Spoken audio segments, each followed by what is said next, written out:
Hallelujah Stotram ದೇವಾ ವಂದನೆ ಸ್ವಾಮಿ. ಅಪ್ಪ ದೇವಾದಿ ದೇವನೇ, ರಾಜಾದಿ ರಾಜನೇ, ಸರ್ವಶಕ್ತನೇ, ಸರ್ವೋನ್ನತನೇ, ಸರ್ವಾಧಿಕಾರಿಯಾದ ದೇವ ನಿನಗೆ ವಂದನೆ ಸ್ವಾಮಿ. ಭೂಮಿಯನ್ನು, ಆಕಾಶವನ್ನು, ಅದರಲ್ಲಿರುವ ಸಮಸ್ತವನ್ನು ಸೃಷ್ಟಿ ಮಾಡಿದಂಥ ಸೃಷ್ಟಿಕರ್ತನಾದ ದೇವ ನಿನಗೆ ಸ್ತೋತ್ರಪ್ಪ ತಂದೆ.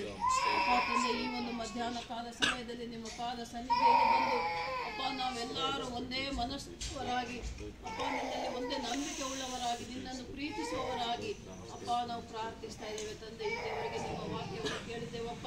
ನಿನ್ನ ವಾಕ್ಯವನ್ನು ಹೇಳಿದಂತೆ ನಿನ್ನ ದಾಸನು, ನಿನ್ನ ಪ್ರಿಯ ಮಗನು ನಾಮದೇವಯ್ಯನವರನ್ನು ಆಶೀರ್ವದಿಸು, ಅಭಿಷೇಕಿಸಪ್ಪ. ಆಯುಷ್ಯ, ಆರೋಗ್ಯ, ಬಲ, ಶಕ್ತಿ ಕೊಟ್ಟು ನಡೆಸು ಸ್ವಾಮಿ. ಆತ್ಮದೇವ, ಪರಿಶುದ್ಧಾತ್ಮದೇವ ನಿನ್ನ ಅಭಿಷೇಕದಿಂದ ತುಂಬಿಸಿ ಇನ್ನು ತಂದೆ ಇರುವ ದಿನಮಾನವೆಲ್ಲವೂ ಕೂಡ, ಜೀವಮಾನವೆಲ್ಲವೂ ಕೂಡ ಅಪ್ಪ ನಿನ್ನ ಆತ್ಮದಿಂದ ಅಭಿಷೇಕಿಸಿ ಸತ್ಯವೇದ ಬೈಬಲಿನ ವಾಕ್ಯಗಳ ಗೂಢಾರ್ಥಗಳಿಂದ ತುಂಬಿಸಿ ನಿಮ್ಮ ಸೇವೆಗಳಲ್ಲಿ ಇನ್ನೂ ಹೆಚ್ಚೆಚ್ಚಾಗಿ ಉಪಯೋಗಿಸಿಕೊಳ್ಳಬೇಕೆಂಬುದಾಗಿ ನಿಮ್ಮಲ್ಲಿ ಮೊರೆ ಇಡ್ತಾ ಇದ್ದೇವಪ್ಪ ತಂದೆ. ನಿನಗೆ ಸ್ತೋತ್ರ ಸ್ವಾಮಿ. ಅಪ್ಪ ಇಲ್ಲಿ ಸೇರಿ ಬಂದಿರುವ ಪ್ರತಿಯೊಬ್ಬರನ್ನು ಹೆಸರಾಗಿ ಆಶೀರ್ವದಿಸಪ್ಪ. ಪ್ರತಿ ಕುಟುಂಬಗಳನ್ನು ಆಶೀರ್ವದಿಸು, ಅವರ ಮನೋ ಕೋರಿಕೆಗಳನ್ನು ನೆರವೇರಿಸು ದೇವ ನಿನಗೆ ಸ್ತೋತ್ರಪ್ಪ. ಯೆಹೋವ ಶಮ್ಮ ನಮ್ಮ ಸಂಗಡ ಇರುವ ಆತನೇ ನಿನಗೆ ಸ್ತೋತ್ರಪ್ಪ. ಯೆಹೋವ ಶಾಲೋಮ್ ಸಮಾಧಾನ ಕರ್ತನೇ ನಿನಗೆ ಸ್ತೋತ್ರ.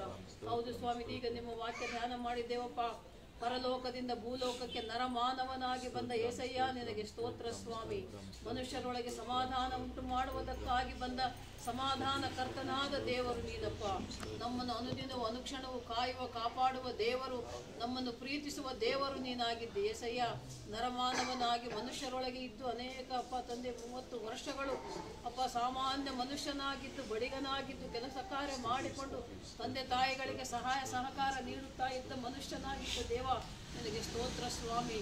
30 ವರ್ಷದ ನಂತರ ಸ್ವಾಮಿ ದೇವ ಆ ಕಾಲಮಾನದಲ್ಲಿರುವಂತೆ 30 ವರ್ಷ ಆದ ಮೇಲೇನೆ ಹಿರಿಯರು ಎಂದು ಅನಿಸಿಕೊಳ್ಳುವಂತ ಒಂದು ಪರಿಸ್ಥಿತಿ ಇರುವಾಗ 30 ವರ್ಷದ ನಂತರ ಪರಲೋಕ ರಾಜ್ಯದ ಜ್ಞಾನವನ್ನು ಜನರಿಗೆ ಸುವಾರ್ತೆಯನ್ನಾಗಿ ಹೇಳಿದಂತ ದೇವ ನಿನಗೆ ಸ್ತೋತ್ರ ಸ್ವಾಮಿ. ಪರಲೋಕ ರಾಜ್ಯದ ನಿತ್ಯ ಜೀವದ ಜ್ಞಾನವನ್ನು ಉಂಟು ಮಾಡುವುದಕ್ಕಾಗಿ ಬಂದ ಏಸಯ್ಯ ನಿನಗೆ ಸ್ತೋತ್ರಪ್ಪ. ಯೋಹಾನ 3:16 ವಾಕ್ಯದಲ್ಲಿ ನಾವು ನೋಡ್ತಾ ಇದ್ದೇವಪ್ಪ. ದೇವರು ಈ ಲೋಕವನ್ನು ಎಷ್ಟೋ ಪ್ರೀತಿಸಿ ತನ್ನ ಒಬ್ಬನೇ ಮಗನಾದ ಯೇಸು ಸ್ವಾಮಿಯನ್ನ ನಮಗಾಗಿ ಕಳಿಸಿದೀಯಪ್ಪ ತಂದೆ ಏಸಯ್ಯ. ದೇವ ನಿನಗೆ ಸ್ತೋತ್ರ. ನಮಗಾಗಿ ಬಂದ ದೇವರು ನೀನಪ್ಪ. ಒಬ್ಬನಾದರೂ ನಾಶವಾಗದೆ ನಿತ್ಯ ಜೀವ ಹೊಂದಿಕೊಳ್ಳಬೇಕು, ಪರಲೋಕ ರಾಜ್ಯಕ್ಕೆ ಬರಬೇಕೆಂಬ ಆಸೆಯಿಂದ ದೇವ ನೀನು ಏಸಪ್ಪನನ್ನು ನಮಗೆ ಕಳಿಸಿದೀಯಪ್ಪ. ನಿನಗೆ ಸ್ತೋತ್ರ ಸ್ವಾಮಿ. ವಂದನೆ ವಂದನೆ ವಂದನೆ ಸ್ವಾಮಿ. ಮನುಷ್ಯರಲ್ಲಿ ಅಪ್ಪ ಸಮಾಧಾನ ಉಂಟು ಮಾಡುವುದಕ್ಕಾಗಿ, ಪಾಪಿಗಳನ್ನು ಹುಡುಕಿ ರಕ್ಷಿಸುವುದಕ್ಕಾಗಿ, ಈ ಲೋಕಕ್ಕೆ ರಕ್ಷಕನಾಗಿ, ಲೋಕಕ್ಕೆ ಬೆಳಕಾಗಿ ಬಂದ ದೇವರು ನೀನಪ್ಪ. ಕಷ್ಟ ನಷ್ಟ, ರೋಗ ಬಾಧೆ, ಚಿಂತೆ ಎಂಬ ಕತ್ತಲೆಯಲ್ಲಿರುವ ಜನರನ್ನು, ಪಾಪದ ಕಾರ್ಯದಲ್ಲಿ ತೊಡಗಿರುವ ಪಾಪದ ಕತ್ತಲೆಯಲ್ಲಿರುವ ಜನರನ್ನು ಅಪ್ಪ ತಂದೆ ಶಾಂತಿ ಸಮಾಧಾನ ಆಯುಷ್ಯ ಆರೋಗ್ಯ ಬಲ ಕೊಟ್ಟು ಮನಸ್ಸಿಗೆ ಶಾಂತಿ ಸಮಾಧಾನವೆಂಬ ಬೆಳಕಿನಲ್ಲಿ ನಡೆಸುವುದಕ್ಕಾಗಿ ಲೋಕಕ್ಕೆ ಬೆಳಕಾಗಿ ಬಂದ ದೇವರು ಏಸಯ್ಯ ನಿನಗೆ ಸ್ತೋತ್ರಪ್ಪ. ಲೋಕದಲ್ಲಿರುವ ಪ್ರತಿಯೊಬ್ಬರನ್ನು ಹುಡುಕಿ ರಕ್ಷಿಸುವುದಕ್ಕಾಗಿ ಬಂದ ದೇವರು ಲೋಕ ರಕ್ಷಕನು ನೀನಪ್ಪ. ನಿನಗೆ ಸ್ತೋತ್ರ ಸ್ವಾಮಿ. Hallelujah hallelujah hallelujah. ವಂದನೆ ವಂದನೆ ವಂದನೆ ಏಸಯ್ಯ. ನೀನಿದ್ದ ಸಮಯದಲ್ಲಿ ಯಾರನ್ನು ನೀನು ಮುಟ್ಟಿದರೂ ಕೂಡ ಸ್ವಸ್ಥಗೊಂಡಿದ್ದಾರಪ್ಪ. ಆರೋಗ್ಯ ಕೊಡುವುದಕ್ಕಾಗಿ ಬಂದ ಆರೋಗ್ಯದಾಯಕನಾದ ದೇವರು ನೀನು. ಪಾಪಿಗಳನ್ನು ರಕ್ಷಿಸುವುದಕ್ಕಾಗಿ ಬಂದ ಲೋಕ ರಕ್ಷಕನು ನೀನಪ್ಪ. ಅಪ್ಪ ದೇವ ನಿನಗೆ ಸ್ತೋತ್ರ ಸ್ತೋತ್ರ ಸ್ತೋತ್ರ ಸ್ವಾಮಿ. ನಿನ್ನ ಆಶೀರ್ವಾದ ಅನುಗ್ರಹ ದಯ ಕರುಣೆ ಕೃಪೆಗಳು ಇಲ್ಲಿ ಸೇರಿ ಬಂದಿರುವ ಎಲ್ಲರ ಮೇಲೂ ಸದಾ ಕಾಲವಿರುವಂತೆ ಸಹಾಯ ಮಾಡು ಸ್ವಾಮಿ. ನಿನ್ನ ಮಕ್ಕಳಾಗಿ, ನಿನ್ನ ಸಾಕ್ಷಿ ಮಕ್ಕಳಾಗಿ, ನಿನ್ನ ಕುಟುಂಬಗಳಾಗಿ, ನಿನ್ನ ಸಾಕ್ಷಿ ಕುಟುಂಬಗಳಾಗಿ ಇರುವಂತೆ ಸಹಾಯ ಮಾಡಪ್ಪ. ಪ್ರಕಟಣೆ ಗ್ರಂಥ 2ನೇ ಅಧ್ಯಾಯದಲ್ಲಿ 10ನೇ ವಾಕ್ಯ ನೋಡ್ತಾ ಇದ್ದೇವೆ ಸ್ವಾಮಿ. ನಾವು ಅಪ್ಪ ನಿನ್ನ ವಾಕ್ಯ ಹೇಳುವ ಪ್ರಕಾರ ನಿಮಗೆ ಅನೇಕ ಕಷ್ಟಗಳು, ಉಪದ್ರವಗಳು ಅಪ್ಪ ಬರುವವು, ರೋಗಗಳು, ಬಾಧೆಗಳು, ಚಿಂತೆಗಳು ಉಂಟಾದರೂ ಕೂಡ ಸಾಯುವವರೆಗೆ ನಂಬಿಗಸ್ತರಾಗಿರುವುದಾದರೆ ನಿಮಗೆ ಜೀವವೆಂಬ ಜಯಮಾಲೆಯನ್ನು ಅಪ್ಪ ದೇವರು ಕೊಡುವುದಾನೆ ಎಂದು ವಾಕ್ಯದಲ್ಲಿ ನೋಡ್ತಾ ಇದ್ದೇವಪ್ಪ. ನಾವಾದರೂ ತಂದೆ ನಿನ್ನನ್ನು ನಂಬಿದ ಮಕ್ಕಳಾಗಿ ಅಪ್ಪ ನಿಮ್ಮ ಸೇವಕರಾಗಿ, ನಿಮ್ಮ ದಾಸರಾಗಿ, ನಿಮ್ಮ ಚಿತ್ತವನ್ನು ನೆರವೇರಿಸುವವರಾಗಿ, ನಿಮ್ಮ ರಾಜ್ಯವನ್ನು ಕಟ್ಟುವವರಾಗಿ, ಪ್ರತ್ಯೇಕಿಸಲ್ಪಟ್ಟ ಜನಾಂಗವಾಗಿ ನಮ್ಮನ್ನು ಆರಿಸಿಕೊಂಡಿದ್ದೀಯಪ್ಪ. ನಿನಗೆ ಸ್ತೋತ್ರ ಸ್ವಾಮಿ.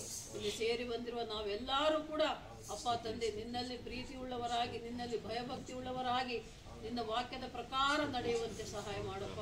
128ನೇ ಕೀರ್ತನೆ 1ನೇ ವಾಕ್ಯದಲ್ಲಿ ನಾವು ನೋಡುವಾಗ, ಯಾರು ನನ್ನ ಆಜ್ಞೆಗಳನ್ನು ಕೈಕೊಂಡು ನನ್ನ ಮಾರ್ಗಗಳಲ್ಲಿ ನಡೆಯುವನೋ ಅವನೇ ಧನ್ಯನು ಎಂದು ನಿಮ್ಮ ವಾಕ್ಯ ಹೇಳ್ತಾ ಇದೆಯಪ್ಪ.